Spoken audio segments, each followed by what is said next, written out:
$1만 주세요.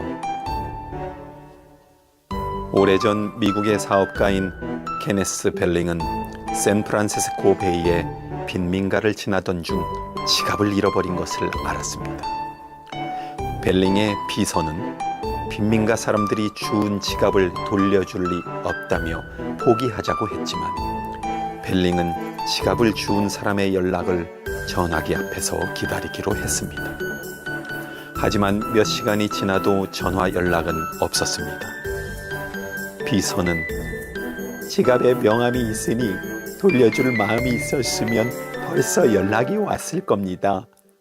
라며 퇴근을 종용했지만 벨링은 침착한 모습으로 계속 전화를 기다렸습니다. 그리고 날이 어두워졌을 때 전화가 왔습니다. 지갑을 주운 사람은 남루한 차림의 어린 소년이었고 돌려준 지갑에 돈은 그대로 있었습니다. 지갑을 가져온 소년은 주저하면서 말했습니다. 혹시 저에게 돈을 좀 주실 수 있나요? 비서는 그럴 줄 알았다며 소년을 비웃었지만 벨링은 웃으며 소년에게 얼마가 필요한지 물었습니다. 감사합니다. $1만 주시면 돼요. 지갑을 주웠는데 공중전화할 돈이 없어서 옆 가게에서 빌렸거든요.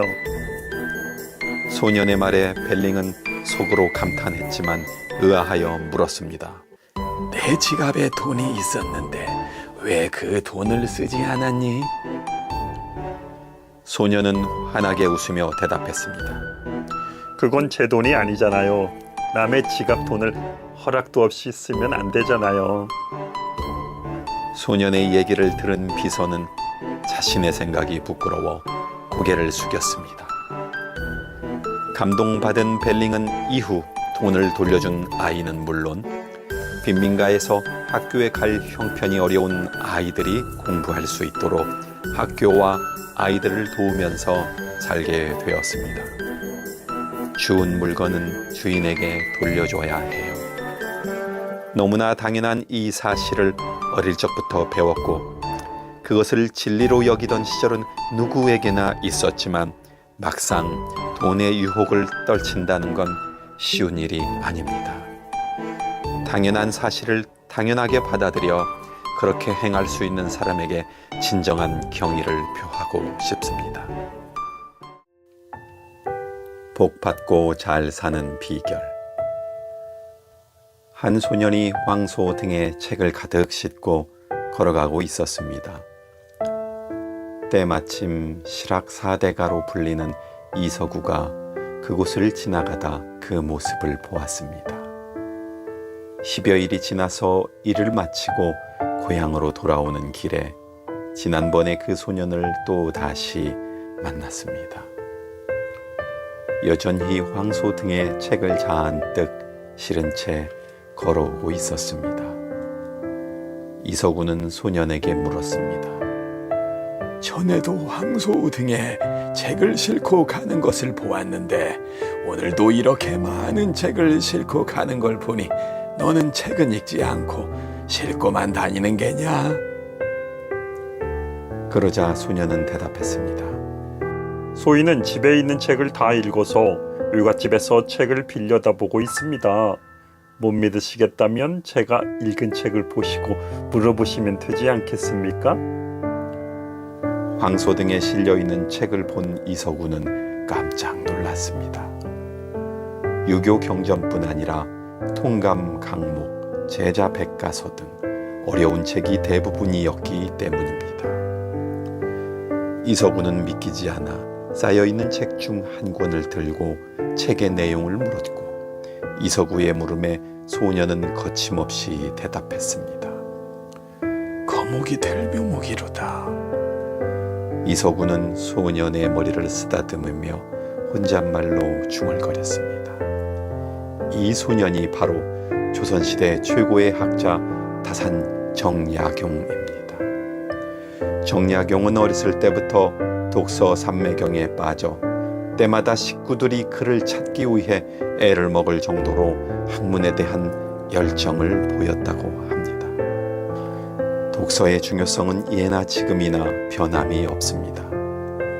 독서에서 얻는 기억과 상상의 능력은 개인을 형성하는 자원이 되며 집단적으로는 문명 발전의 원동력이 되어 왔습니다.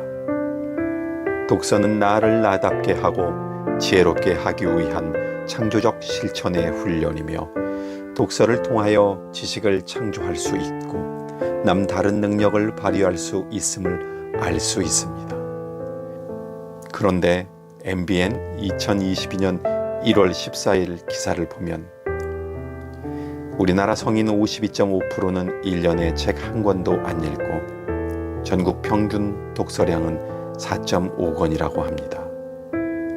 이는 2년 전보다 성인 3권, 학생은 6.6권이 감소하였으며 이 통계는 종이책 대신 읽는 전자책까지 감안하였다고 하니 참으로 책 안 읽는 1등 국가가 되었습니다. 오유지족이란 나는 오로지 만족할 줄을 안다는 뜻으로 남과 비교하지 않고 자신에 대해 만족한다는 뜻입니다. 티베트 속담에는 해결될 문제라면 걱정할 필요가 없고 해결이 안 될 문제라면 걱정해도 소용없다라는 말이 있습니다. 월 수입이 100만 원인 사람은 세금 내고 정말 빠듯이 살아갑니다. 아프면 안 돼, 아프면 끝장이야 하면서 전전긍긍하며 살아갑니다.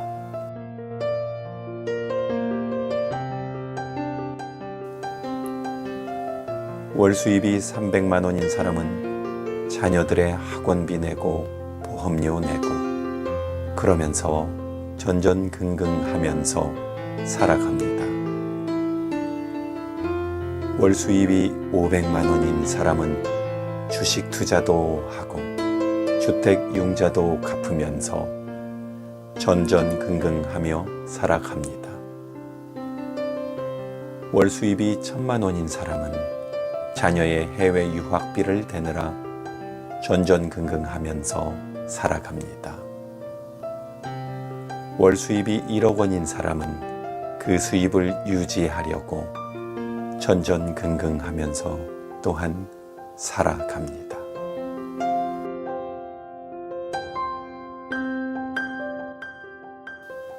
월 수입이 얼마인지도 모르는 고액 자산가들은 재산 때문에 자식들의 상속싸움 걱정으로 죽고 싶어도 죽지 못하고 전전긍긍하면서 살아갑니다.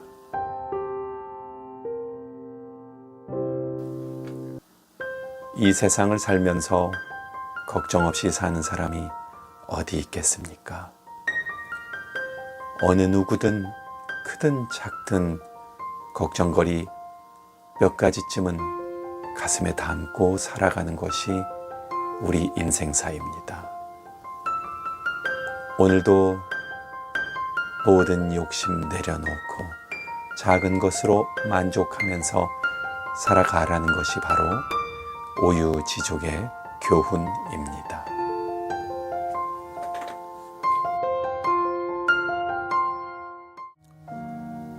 빼앗기는 것과 나누는 것. 공원 벤치에 앉아 햇살을 맞고 있는 노신사 옆에 한 숙녀가 자리를 잡고 앉았습니다. 숙녀는 조금 남아있는 책을 마저 읽고 갈 생각이었고 방금 전 편의점에서 사온 비스켓을 꺼냈습니다. 그녀는 비스켓을 하나씩 집어먹으며 책을 읽어 나가기 시작했습니다. 시간이 얼마쯤 흘렀습니다.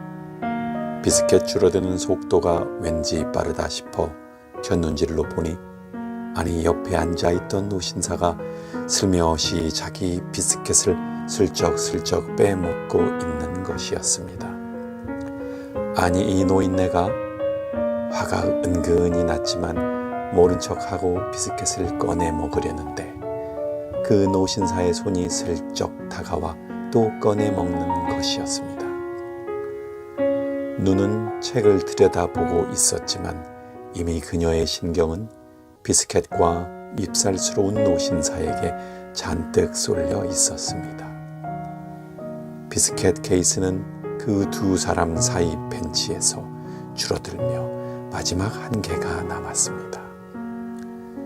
그녀는 참다 못해 그 노신사를 향해 고개를 돌리고 뭐 이런 웃기는 노인이 다 있어 하는 강렬한 비웃음의 눈빛과 함께 얼굴까지 열이 올라 쏘아 보았습니다.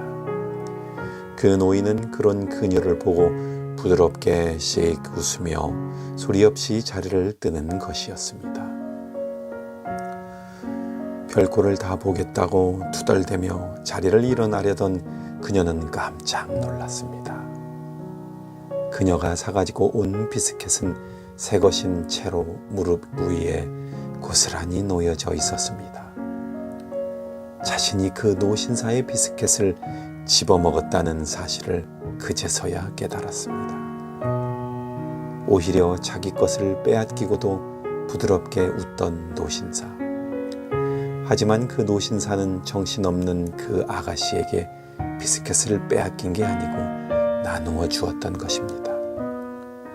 제 것도 아닌데 온통 화가 나서 따뜻한 햇살과 흥미로운 책의 내용조차 잃어버린 그 숙녀는 스스로에게서 이 좋은 것들을 빼앗긴 것입니다.